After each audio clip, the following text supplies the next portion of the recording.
What's up everyone, it's your boy Skinner and welcome back to another Lorcana video. We finally have all the cards revealed for Lorcana's newest expansion, Into the Inklands. With this comes over 200 new cards, which means a ton of new ideas for deck building. These next couple of weeks are actually my favorite time during a TCG since it revolves around testing new ideas, and although the set hasn't physically released yet, this hasn't stopped players from starting to theory craft new strategies. There are endless ideas and combinations I'm looking forward to trying, but today I wanted to bring you one that I feel is definitely going to be a popular contender heading into the Inklands. Since set 1, players have been trying to find crazy one-turn kill, also known as OTK combos, that would be viable for Lorcana decks. First, we started with Ariel, Who's It Collector.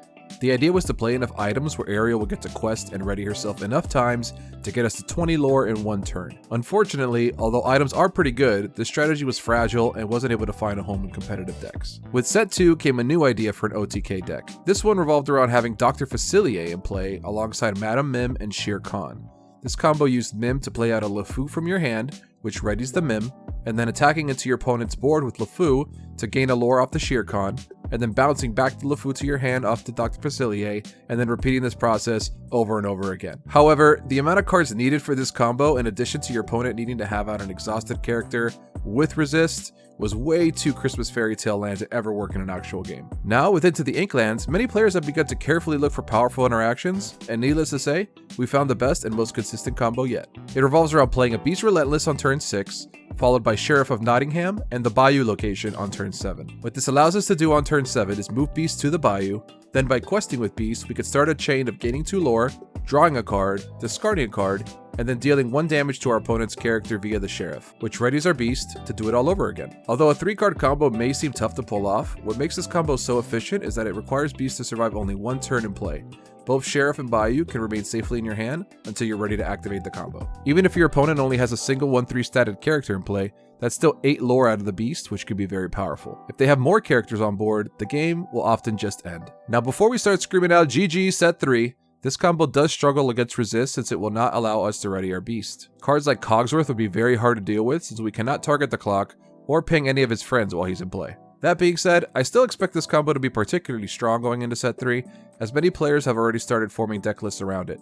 I will disclaimer that the set is not officially released yet, so I don't expect any week 1 decks to be the most optimized versions, but here's a list that was shared by prolific TCG player Brennan DeCandio, which I've really been enjoying in my limited time with the deck so far. We have the inclusion of Emerald's new draw power, Strike a Good Match, which doubles as both card draw and removal when paired with the Sheriff. We can also sing this card with a new legendary Ursula to double up on its utility, which can be very strong. What I like about this deck is although it is looking to dig and find the combo, it doesn't necessarily rely on the combo itself to win the game.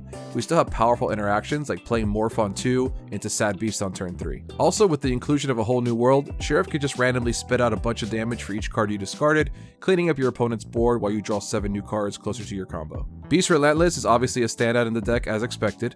Not only does he enable your 20 lore combo, he's a certified American Idol when it comes to singing any of the songs in your deck. Sword readies him, Storm Rage On readies him, Raging Fire readies him, and then if Sheriff is in play, Strike a Good Match and a Whole New World also ready him. Bayou is also a surprise standout location which has been very strong in my limited testing with the deck. Although you could technically play it on turn 1 and start getting some passive lore, I really enjoy just being able to play the location, move 2 or 3 characters there right before questing, and then filtering through my deck to find the combo pieces. Keeping Bayou in your hand leaves it susceptible to cards like Bare Necessities, which will likely be shaking up the game, but otherwise you could hold on to it until you're ready to draw 2 or 3 cards for your turn. I do expect this deck to evolve over the coming weeks, and I've already seen different versions of the list popping up online, and I'm excited to see where the deck lands. I think it definitely has the potential to be a true contender in our new metagame, but that being said, there are so many new deck ideas, and this is just one of them. So what do you think? Has Lorcana finally found its first real combo deck? Will you be giving this a go, or are you sleeving up 4 copies of Grandfather Clock? Let me know down in the comments below. Thank you so much for watching, and I'm looking forward to many new fun decks as we journey deeper into the Inklands. Be sure to like and subscribe for more content like this. Good luck this week with getting your hands on product, don't forget to be kind to one another, and I'll see you guys in the next video. Peace!